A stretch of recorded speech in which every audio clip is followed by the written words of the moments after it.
여러분 안녕하십니까. 오늘 귀한 손님 모셨습니다.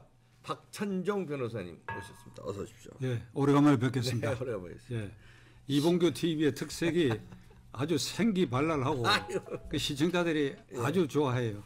야, 그러니까 옛날에 we love 이봉규. 아유, 감사합니다. 예. 옛날에 그런 말이 있었는데 대통령도 시험으로 뽑으면 박찬종 변호사께서 대통령 당선됐다고. 그런 일이 있었어요 한동안에요. 뭐 그런 얘기를 뭐 지금도 듣고 있는데 시험으로 저는 그 말을 요즘 이렇게 바꿉니다. 이번에 그 민주당도 그렇지만은 특별히 그 국민의힘당 대통령 후보 그 경선 과정을 보면 네. 이제 처음에는 뭐 민심 70, 당심 30에 이제 결정적으로는 50, 50세였잖아요. 예. 제가 97년에 신한국당 대통령 후보 경선에 나갔는데 네. 만일 이 룰대로 했다고 한다면 이건 참 이겼지. 이봉규 동지와 이 TV 시청자에게는 참 민망한 얘기입니다만은 그건 제가 됐을 가능성이 그렇죠. 많아요. 네. 그때는 당심만 갖고 했는데 네. 그 당심도 이번처럼 권리당원을 무작위로 이 지원자들이 자원해서 이게 등록하는 이 당원이 아니고 조직이죠. 국회의원과 당협위원장이 지명하는 지구당별 50명씩. 예. 그럼 그 당시 250개 지구당이니까 예. 그게 12,500명이고 중앙당, 시도당 1,000명에서 13,500명이 체육관에 모여가지고 네. 여러분들 손에 대한민국의 장래가 걸려 있습니다 이러는데 문제는 그것이 국민 전체를 일반적이고 포괄적으로 대변하면 좋은데 그 13,500명이 국회의원과 당협위원장 호주머니에서 나온 명단이란 말이야. 완전 조직이죠, 뭐. 예. 그게 형식은 지구당 위원회에서 뽑는 걸로 되지만 지구당 위원회에서 위원회를 하면 어떻게 되는가 하면 우리가 중앙당 파견 대의원 50명을 일일이 누구를 해야 할지 모르니까 위원장이신 홍길동 의원께 위임하자 이렇게 된다고. 그렇지. 예. 그게 그 말이에요. 그러니까 뭐 전부 비서, 보좌관, 그다음에 부위원장, 그게 토고들 이름 써가지고 이렇게 써내는 그게 예. 선거인단인데. 예. 그러니까 전당대회 대통령 후보 뽑는 날은 어떻게 하면 저 지방에서는 이게 버스 50명이니까 그 버스에 싣고 네. 그 안에서 여러분들이 이번에 누구누구가 대통령 후보가 되고 대통령이 돼야 내 지위도 유지되고 장관도 할 수 있으니까 그거 찍어라 이렇게 되는 겁니다. 네. 그러니까 그걸 보고 내가 중간에 포기를 했어요. 네. 그러니까 일반 여론조사는 제가 압도적으로 1위였어요. 지금 사람들이 기억하는 그겁니다. 네. 96년, 97년 상반기까지 1년 동안 박찬종이가 뭐 이 아무개 아주 완전히 눌렀다. 그러니까 그쪽 캠프에서는 뭐라고 얘기하는 거 그 자식이 왜 1등이냐고.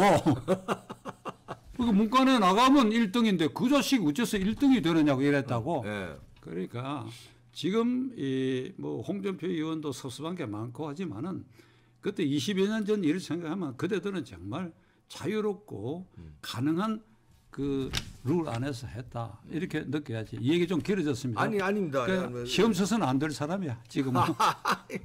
아니 이제 하여튼 사시, 외시, 행시 다 패스하셔가지고 그것도 그래서 이제 아마 그런 말이 나온 것 같습니다. 예, 시험으로 보면은 대통령도 시험. 이왕 시험 얘기를 했으니까 한마디만 더 네. 젊은 사람들을 위해서. 네.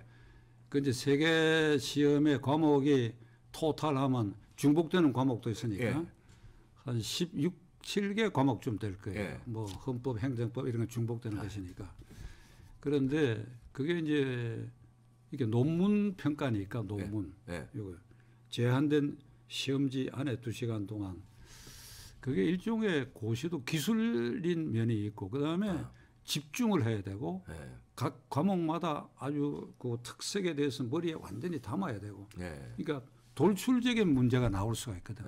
잘 모르고 생소한 문제가 나왔을 때 이것을 어떻게 돌파하느냐.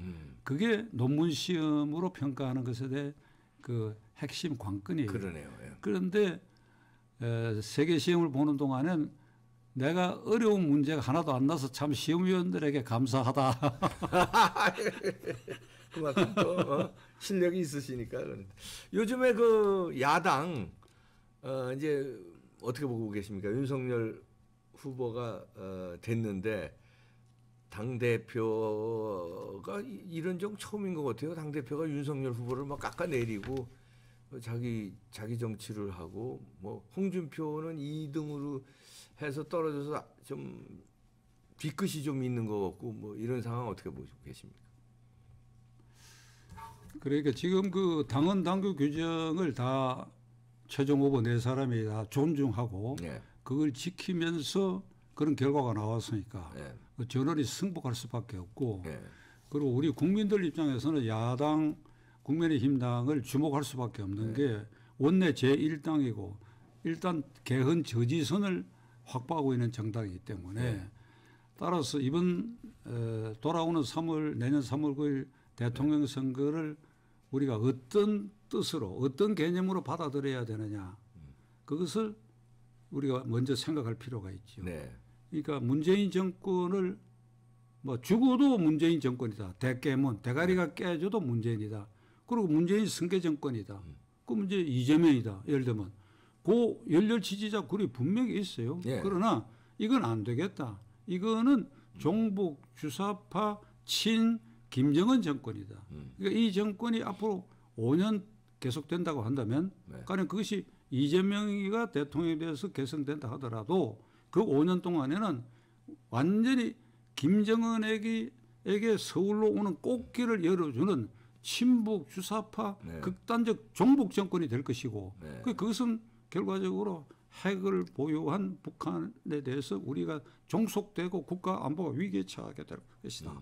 그럼 이래서는 도저히 안 되겠다. 그럼 이 좌파 정권을 종식시켜야 되겠다는 이 사람들 입장에서는 부득이 국민의힘당 후보를 주목할 수밖에 없어요.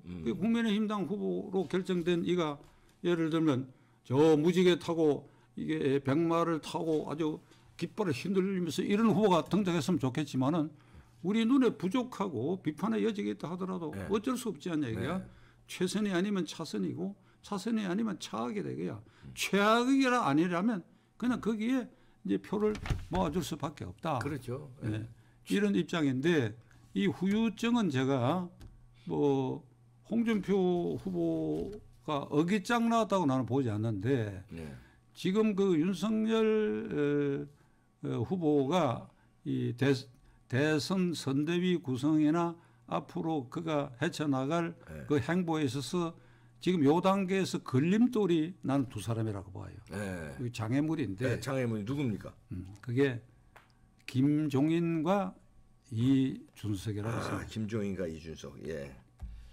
리스크죠. 장애물. 예. 그 리스크지. 리스크죠. 예. 위험 요소인데 이 김종인 씨는 뭐 오늘 아침 뉴스까지 보면 본인은 여전히 총괄 선대위원장 이런 데 욕심을 내고 있는 것 같고 네. 그런데 내가 이 방송을 통해서 분명히 얘기하지만 김종인 씨가 그건 과욕이고 네. 이제는 나이 때문에 그렇다는 게 아니라 네. 김종인 씨가 우리 정치에 끼친 여러 영향 부정적인 걸 생각했을 때도 그렇고 이번에는 이걸 계기로 정치 일선에서 물러서야 돼요.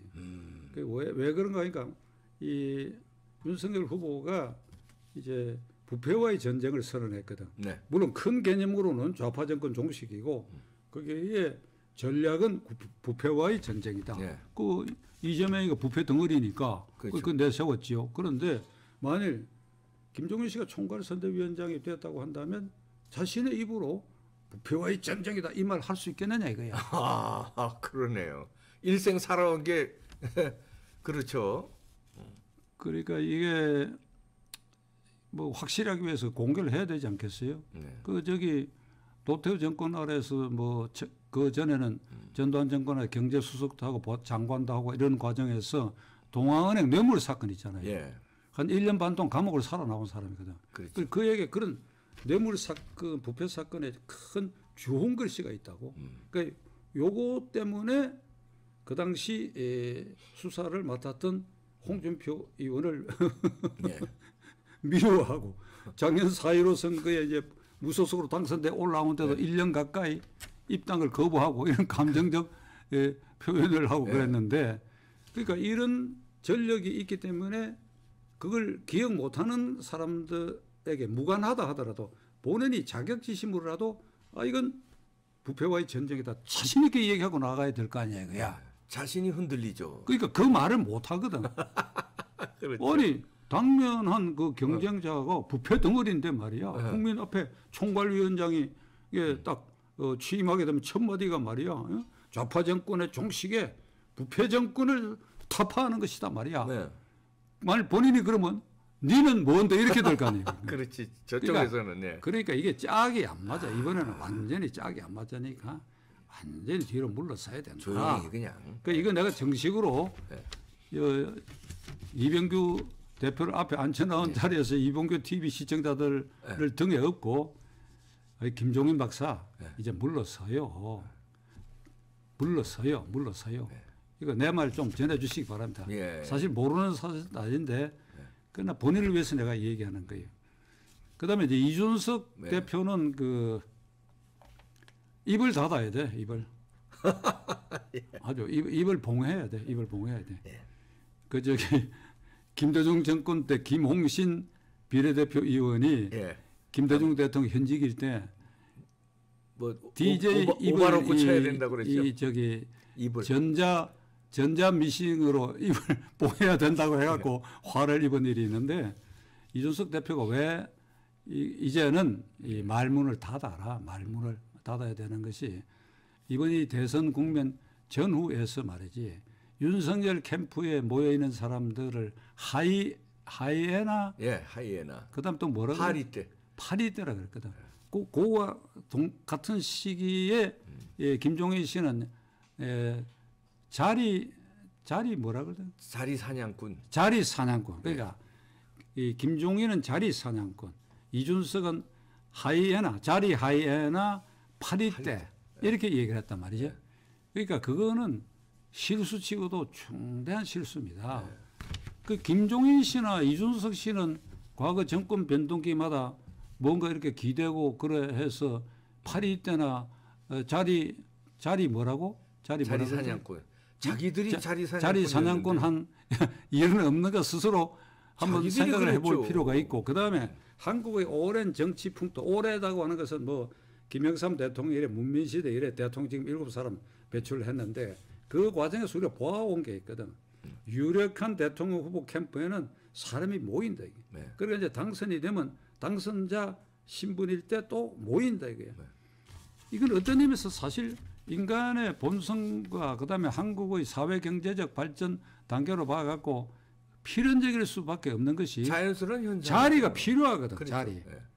왜 그러니까 이래가 대통령이 되면 그 자리라고 하는 게 일단 공천권에서부터는 국회의원 공천, 지방자치단체장, 의회 의원들에 대한 공천에 영향을 미칠 수가 있고 그다음에 국무처리, 장차관, 정부 요직, 그다음에 청와대 행정관 등 수석비서관 등 그리고 무엇보다도 국공영 기업의 그 어마어마한 자리. 예를 들면 상임감사 자리는 임기 3년이 보장된 대통령이 명하는 게 그게 차관급 대우입니다. 자동차 나오고 연봉이 두둑하고 이 법인 카드도 쓸 수 있고 그러니까 거기에 상임감사가 아니라도 거기 이사라든지 들어가는데 막 이런 걸 노리고 모여드는 것은 그걸 누가 어떻게 막겠습니까? 뭐 자연스러운 거죠. 저도 실제로 그런 경험을 내가 느껴본 일이 있기 때문에 그런데 문제는 김종인, 이준석 씨가 이 시기에 매도했던 그 약 300명이라 그래요. 그 캠프에 모여든 파리떼가 300명이 나는 속으로 적다고 생각해서 한 1000명은 될 줄 알았는데 문제는 그 파리떼가 당헌 당규 규정에 따라서 윤석열을 후보로 만드는데 그게 다 노력을 한 결과 아니냐 이거야. 그럼요. 그 사람들로서 노력을 했는데 그 노력마저도 너희들은 노력 안 했어야 된다. 그럼 어찌 되나? 그럼 윤석열이를 배제하겠다는 것인가? 그러니까 이게 말이 안 되는 소리를 그냥 막 퍼붓었다. 이준석 대표는. 그리고 이제 윤 후보가 확정된 후에 20, 30대가 탈당 러시가 있다. 근데 이렇게 보도가 나오니까 이게 20, 30대의 지지를 한 몸에 받고 있던 홍준표 후보가 안 됐기 때문에 이게 탈당 러시가 있는 것이 아니냐라고 하는 얘기가 나오니까 이준석 대표가 20, 30대가 우리 당에 입당하고 지지를 보낸 것은 그 특정인을 보고 한 것이 아니고 따라서 그 지지가 특정인의 전유물이 아니다. 이래버렸단 말이야. 그러니까 이제 그 말을 받아 그 다음날 나는 선대위에 참가 안 한다 이래 버렸단 말이야 홍준표. 내가 보기에 다분히 감정적 요소도 있었던 것 같은데 그랬더니 이걸 또 되받아고 이준석 대표가 뭐라고 얘기하는 거 아니까 홍준표 의원이 선대위에 참가하느냐 안 하느냐 하는 것은 그 뭐 중요한 일이 아니다. 그 뭐 굳이 모실 이유가 없다 또 이래 버렸단 말이에요. 그러니까 이게 감정적 앙금을 쌓아버렸다. 그리고 안철수 대표에 대해서는 우리는 그 단일화를 제의할 생각이 없다 또 이래 버렸단 말이야. 그럼 이게 도대체 뭐냐 이게. 자기 정치하는 거죠. 2030의 표가 홍준석을 응원하는 게 아니라 그걸 자기의 펜스 안에 가두는 거죠. 내 지지자들이다. 그렇게 해서 그걸로 이제 또 딜을 치려고 그러는 거죠. 그게 바탕에 깔려 있고 그 따라서 홍준표 때문만이 아니라는 것도 요소가 있지만 말을 그렇게 하면 안 되죠. 그렇죠. 그러고 이준석 대표는 30대 중후반으로서 이게 아주 영민한 사람이야. 예리하고 그런데 나하고 전당대회 대표로 뽑히기 직전에 내 유튜브에서 대담을 한 일이 있는데 그랬어요? 말이 굉장히 빨라요. 빨라요. 말이 빨라. 말이 빠른데 말이 빠르면 어떤 의미 있는 거 아니까 말이 빠른 사람은 그만큼 판단력과 임기응변 능력 이런데 이게 재능이 있는 사람이야. 그러니까 그 재능이 있기 때문에 말을 빨리 하면 빨리 하는 것만큼 말의 양이 많아질 거 아니에요. 가령 1분에 몇 마디 보통 사람 하는데 이 사람 배로 한다 이러면 말의 양이 많으니까 그게 반드시 허허실실이 끼고 이렇게 실수하는 말이 튀어나올 수도 있다. 양이 많다 보니까. 그렇지. 그런데다가 본인의 어떤 자긍심, 가령 20, 30대 지지율은 내가 대표되고 나서 몰렸다. 이런 자긍심 같은 게 있어가 홍준표 후보가 섭섭하게 생각하고 말건 그냥 토해내버리고. 그러니까 저는 오늘 이봉규 TV를 통해 가지고 이준석 대표에게 경고적 충고를 하려고 합니다. 입 다물어라. 입 다물어야 된다. 그리고 뭐 어제도 자꾸 뭐 유튜브나 뭐 기자회견 같은데 불쑥 나가 무슨 얘기를 자꾸 이렇게 하고 뭐 파리 때 하이에나 이렇게 말한 것은 윤석열 후보에게 힘을 실어주기 위한 것이다. 이런 식으로 또 아주 명민하게 발뺌을 하고 이러는데 아예 은둔자적 자세로 윤 후보를 도와라. 그래야 윤 후보의 지지가 높아지고 유지된다. 맞습니다. 네, 정확한 지적이에요. 이 은둔자, 그러니까 있는 듯 없는 듯 그냥 어차피 당무의 권한은 이제 후보가 선출되면 후보 쪽으로 당원 당규상 넘어간 거 아니에요. 그럼 자기는 입장이 지금 조용히 밑에서 실무 조정이나 하고 후보 이렇게 당 조직 이용해서 하는 것만 밑에서 도와주고 그래야지 자기가 앞장서서 자기 정치 이제 입봉하고 은둔. 말이 속사포거든. 말이 빠르고 그러니까 이걸 그냥 참기 어려울 거예요. 근질근질할 거예요. 지금 은둔자적으로 말을 상가라고 하면 그걸 참아야 돼.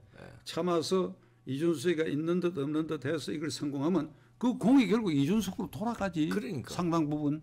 그러면 앞으로 기회가 얼마든지 오지. 젊은데 아직. 그러니까 지금처럼 이렇게 해버리면 상처를 입어서 안 된다고. 본인을 위해서도 이번에 저 자중해야 돼요. 그리고 이제 김종인 위원장은 미안하지만 총괄선대위 뭐 이런 거 하지 마시고 이제 물러나는 걸로 이제 물러나야 그게 윤석열 도와주는 거죠. 자기가 앞장서면 윤석열한테 오히려 마이너스가 되는 거고. 제가 이봉규 TV에서 이 김종인 씨 보고 물러가라고 얘기하는 거 사실은 참 하기 어려운 일입니다. 좀 망설여지고 잘 모르는 사이도 아니고 그러니까 대학교 학년도 같고 그래요. 그리고 자주 만난 일도 최근에 뭐 비상대책위원장 되고 이럴 때 안 만나는데 그러니까 이번에는 물러나야 돼. 그 비례대표만 5선 하는 거 보면 그거 아주 놀라운 기록을 갖고 전무후무 아닙니까? 그럼요. 저도 5선 기록인데 그 5선이 다 이렇게 월남전 전투 치르듯이 당락이 불분명한 상태에서 싸워가지고 말이야 온 가족이 아주 피를 말리는 싸움을 해가 했는데 그 5선 그렇게 하는 거 말이야. 그 보통 제주 아니에요. 저도 비례대표 기회가 한번 있었습니다. 그러니까 96년 15대 선거 때 신한국당 이제 전국 선거대책위원장이었죠. 이회창 선배하고 같이. 네. 그러니까 이해창 대표가 이제 비례대표 1번, 네. 나는 지역구 서초구를 떠나서 비례대표 2번 선거 지휘하느라고. 네. 그래서 그때 김영삼 총재에게 저는 김대중 총재처럼 뒤로 물러서겠습니다. 그랬어요. 네. 그러니까 그 당시 김 대통령이 내가 서운해서 그런가 이런 얼핏 생각을 했던 것 같아요. 네. 무슨 말이냐고 그러더라고. 네. 아니 제가 2번인데 그 2번은 확실히 당선권이니까 네. 이걸 달고 이게 지원 유세를 나가면 거기 뛰는 후보들도 그렇고 거기 유권자를 볼 때 아, 저 사람은 국회의원 떼어놔놓고 이게 소풍 삼아 온 사람이다 이렇게 인식될 수가 있습니다. 제가 실제로 그런 경험을 느껴본 일이 있기 때문에 그러니까 이 표를 집중시키기 위해서도 제가 마지노선 이후로 미루겠다는 겁니다. 김대중 총재가 당선권 추정 마지막 번호 14번에 이렇게 그때 비례대표가 갔거든요. 그처럼 그렇게 하겠습니다. 이랬더니 이 얘기 좀 계속해도 예, 됩니다. 괜찮아요. 예. 그러니까 대통령하고 이렇게 마주 앉아 얘기를 했거든. 그때 그 선거대책위원회 회의 끝나고 단둘이 비례대표 2번 내가 양보해야 되겠다. 그러니까 요런 정도 거리야. 그러니까 그 양반이 손을 내밀면 나도 손 내밀면 손이 악수가 될 정도 청와대 대통령 집무실에 대통령이 앉으시고 내가 여기 내 손등에 그냥 손을 이렇게 딱 손을 하더니 야 김대중이 하고 갔나 사이적생이라 이러더라고. 이 얘기를 오늘 이 자리에 처음 공개하는데 그게 두 사람은 DJ와에서는 천적이야. 그렇죠. 얘기만 나오니까 그러면서 발끈하시지. 나보고는 이제 사이적생이다 이거지. 그러면서 고맙다 이러더라니까. 그러니까 이제 그럼 순번을 어떻게 정하느냐 하는 건 강삼재 총장하고 의논을 하시면 됩니다. 강 총장이 그 뒤에 18번을 추천을 했어. 그러니까 저쪽은 14번까지 되는데 그리고 나 18. 그래서 내가 그거 안 된다. 그 뒤로 미뤄야 된다. 이러니까 이제 21번을 단 일이 있는데 그건 안 됐지요. 그 나보고 5선 의원이라고 그러는데 6선이네. 그거. 아니 5.5선이야. 5.5선. 그러니까 김종인 씨보다는 0.5가 많은 편이지. 지역구 5선에 비례대표 0.5니까. 아, 그건 뭐 당선된 거나 마찬가지네. 그 양보하신 거네요, 말하자면. 야. 양보해서 혼이 났어요. 누구한테 혼이 난 거 아십니까? 누구요? 와이프한테.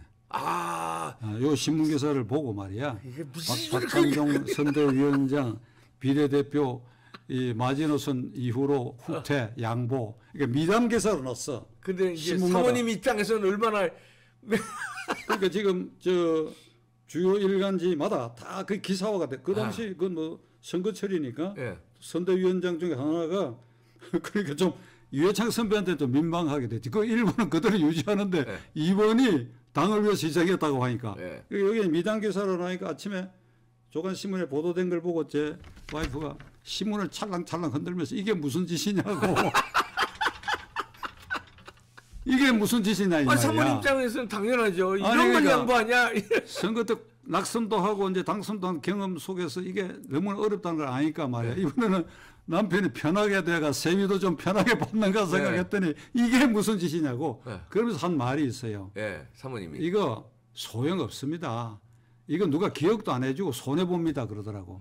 손해봤지. 그러니까 국회에 안 들어가고 대통령 후보 경선 국면에 들어가니까 국회의원하고 친밀감을 가질 기회를 상실해버리고 결국 제 와이프가 말한 대로 돼가지고 아까 말한 것처럼 그러니까 당심 확보에 그러게요. 기둥이 오늘 이 얘기할 순간이 아닌데 이거 역사적인 이 사태가 워낙 엄중한 사태 이게 지나간 일을 갖고 웃고 이랬어요. 핵심은 다 말씀하셨어요. 그래서 핵심은 뭐 이준석 입봉하고 은둔자적 행세하고 김종인 씨는 이제 물러나는 걸로. 그게 윤석열을 도와주고 그게 자유민주주의 자꾸 최악인 이재명이 당선되는 걸 막는 길이다.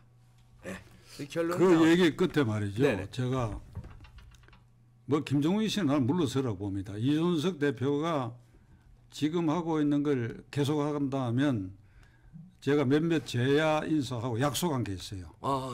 뭔가 하면 이게 당 안에서 이게 전선을 흐트리거나 그다음에 안철수, 김동연 등 그 단일화에 협조하지 않는 사람들이 끝까지 버티거나 이런 사태가 생기면 네. 잘잘못을 따져가지고 네. 민심 방망이를 들고 수십 명이 찾아가기로 지금 맹약을 해놨어. 아, 방망이요? 야구 방망이? 동대문 구장 옆에 야구 방망이 팔아요 거기. 야구 방망이 파는 데 가서 네. 한 30개를 사가지고 네.